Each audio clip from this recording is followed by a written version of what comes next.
Alors nous allons écouter ce soir dans l'Évangile selon Luc au chapitre 14, les versets 12 à 24. Jésus disait aussi à celui qui l'avait invité, donc on comprend qu'il était à un repas chez quelqu'un. Quand tu donnes un déjeuner ou un dîner, n'invite pas tes amis, ni tes frères, ni tes parents, ni de riches voisins. Sinon, eux aussi te rendraient l'invitation, et ce serait pour toi un don en retour. Au contraire, quand tu donnes une réception, invite des pauvres, des estropiés, des boiteux, des aveugles. Heureux seras-tu parce qu'ils n'ont rien à te donner en retour. Cela te sera rendu à la résurrection des justes. En entendant parler Jésus, un des convives lui dit « Heureux celui qui participera au repas dans le royaume de Dieu. » Jésus lui dit « Un homme donnait un grand dîner et il avait invité beaucoup de monde.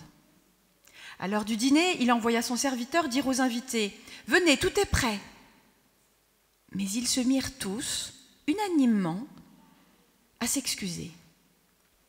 Le premier lui dit « J'ai acheté un champ et je suis obligé d'aller le voir, je t'en prie, excuse-moi. » Un autre dit « J'ai acheté 5 paires de bœufs et je pars les essayer, je t'en prie, excuse-moi. » Un troisième dit « Je viens de me marier et c'est pourquoi je ne peux pas venir. » De retour, le serviteur rapporta ces paroles à son maître.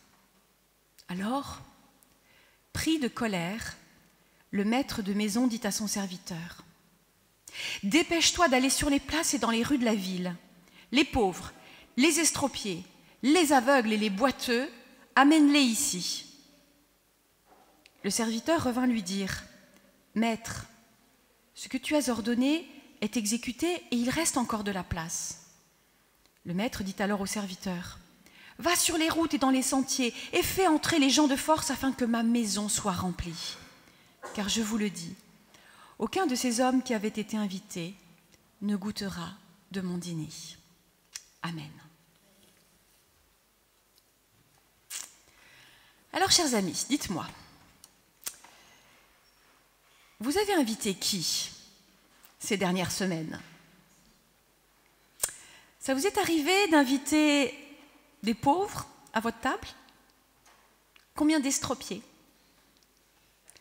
Combien d'aveugles ou de boiteux avez-vous jamais invité? Je sais qu'il y en a qui ont été assez audacieux dans ces invitations-là, mais quand même, c'est pas simple, cette question de l'hospitalité. Moi, j'ai grandi avec des parents qui étaient du genre à inviter parfois les gens paumés qu'ils rencontraient à la sortie du culte, des étrangers sans famille ou sans papier, des gens fragiles, des dépressifs, voire même des psychotiques, des anciens prisonniers. Et si aujourd'hui je suis admirative de leur courage et de leur générosité, je peux vous dire qu'en tant qu'enfant, on ne trouvait pas ça fun du tout de se retrouver à table avec des gens comme ça. Des fois, ils restaient pour le déjeuner, des fois, ils restaient plus longtemps. Alors c'est sûr, ça nous a fait un certain nombre de souvenirs épiques, mais bon, il faut bien le reconnaître. C'est pas simple de suivre Jésus sur ce chemin étroit et exigeant qu'il propose. J'imagine d'ailleurs que le notable qu'il avait gentiment invité à sa table ce jour-là n'a pas dû vraiment apprécier les remarques désobligeantes du rabbi de Nazareth. Franchement, quel rôle joue Jésus ce jour-là? Celui du trouble-fête, celui de l'empêcheur de tourner en rond, du révolutionnaire qui remet tout en question?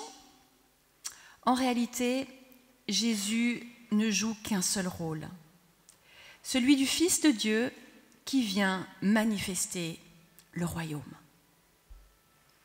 Et ce rôle est exigeant car il vient nous rappeler que nous sommes tous appelé à une autre existence avec d'autres règles, à une autre citoyenneté, à une autre identité, et qu'il va falloir commencer à vivre cela maintenant.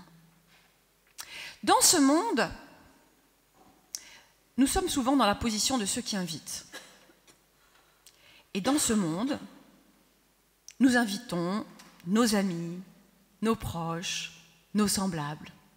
Nous invitons des gens intéressants, des gens qui nous feront du bien par leur présence, par leurs propos, par leur personnalité. Dans ce monde, nous invitons des gens qui nous renverront d'une manière ou d'une autre, par leurs compliments ou peut-être par leur invitation au retour, que nous sommes des gens bien et qui nous conforteront dans l'idée que nous faisons le bien. Mais n'est-ce pas justement cela que Jésus vient contester dans ses propos? Ce besoin viscéral que nous avons d'être rassurés quant au fait que nous le valons bien. Ce besoin de nous justifier nous-mêmes au lieu de laisser Dieu nous justifier, nous dire « Oui, tu le vaux bien, parce que moi, j'ai fait de toi mon enfant. »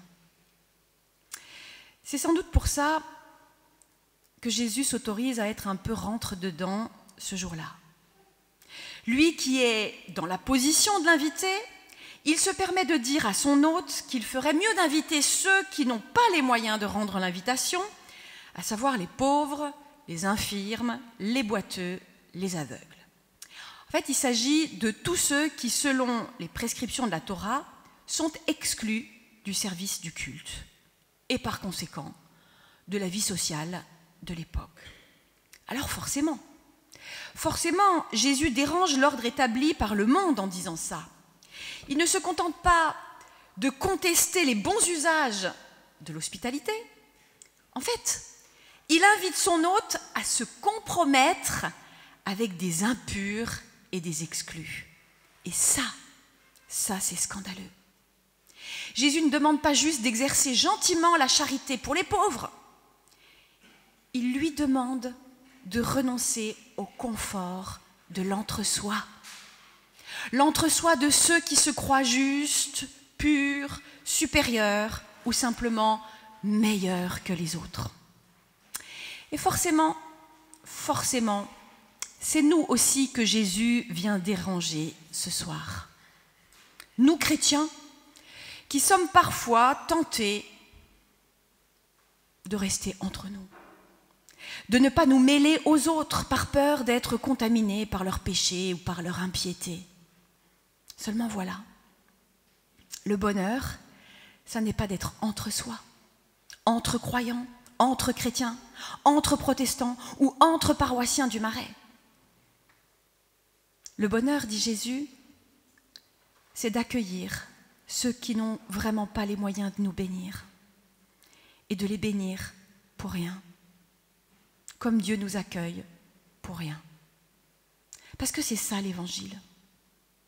Vous voyez, Jésus ne se contente pas de bousculer nos conventions, il nous pousse à revisiter nos positions. Qui suis-je? Est-ce que je suis d'abord un riche qui invite? Ou est-ce que je ne serai pas finalement le pauvre qui est invité? En demandant au maître d'inviter ceux qui n'ont rien à donner en retour, Jésus est déjà entré dans la parabole qu'il va raconter juste après.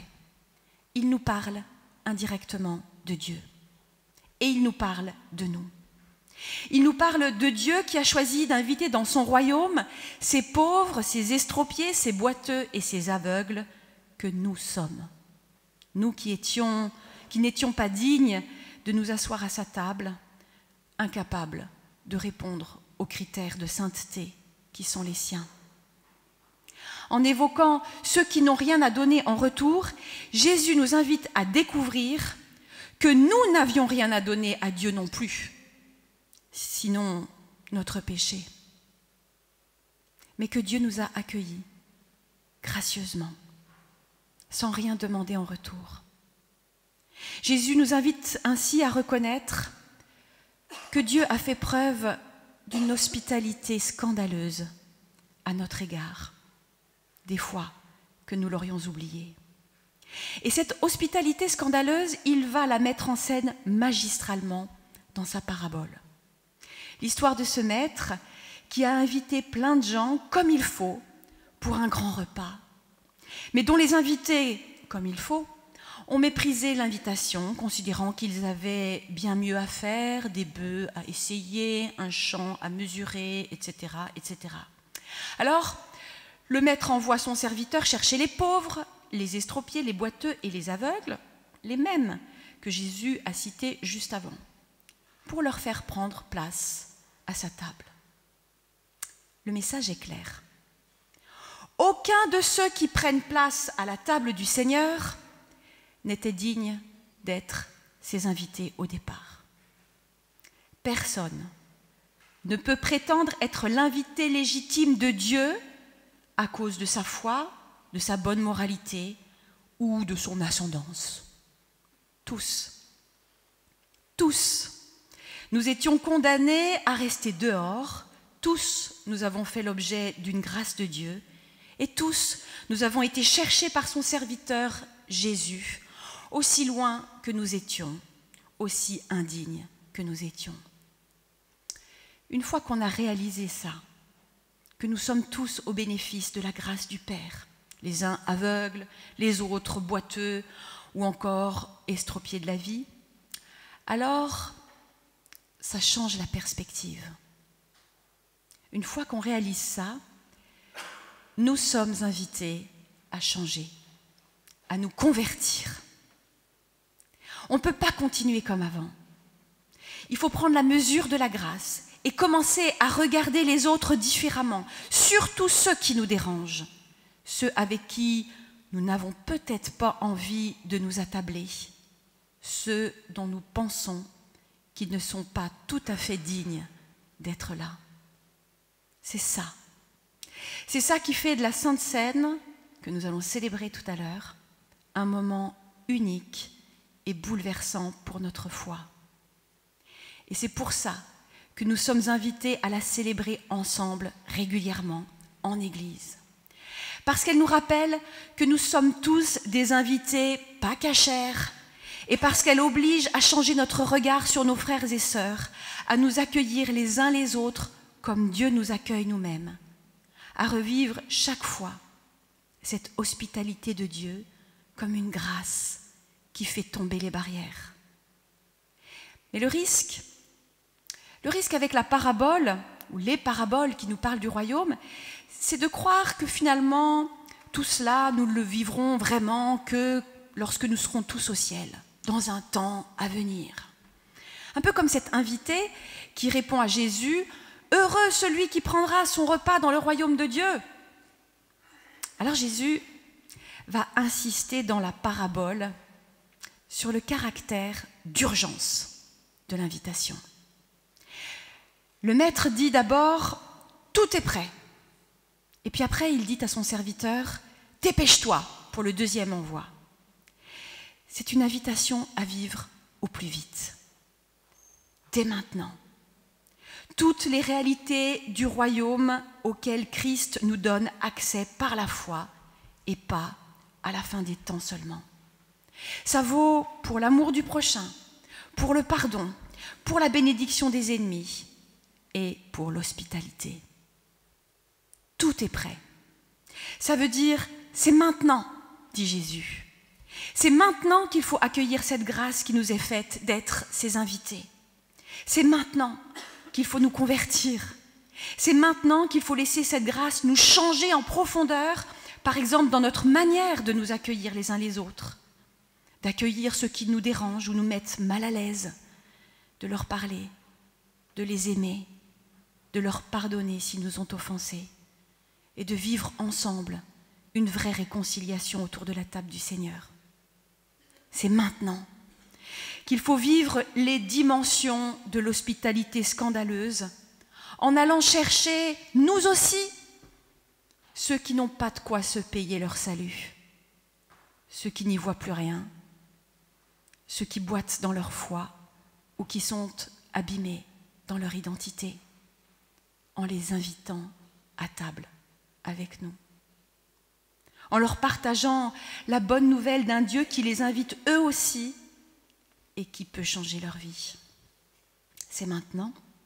Et il n'y a pas de bonnes excuses pour dire demain, ou je ne peux pas parce que j'ai des bœufs à essayer, ou parce que j'ai un crédit sur le dos, etc.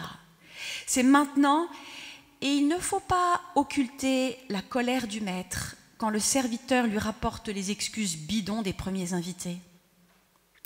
En vérité, nos dérobades et nos incapacités à répondre à son appel, notre facilité à nous contenter de rester entre nous, blesse le cœur de Dieu. Mais même quand il saigne, le cœur de Dieu s'ouvre toujours à nouveau et son invitation s'élargit. Après le deuxième appel, il y a un troisième appel, parce qu'il y a de la place encore. Alors voilà la bonne nouvelle que nous sommes invités à recevoir aujourd'hui et à vivre dans l'expérience de la Sainte Seine. Dieu nous invite ici et maintenant. Tout est prêt. Son serviteur est venu nous chercher très loin, là où nous étions perdus.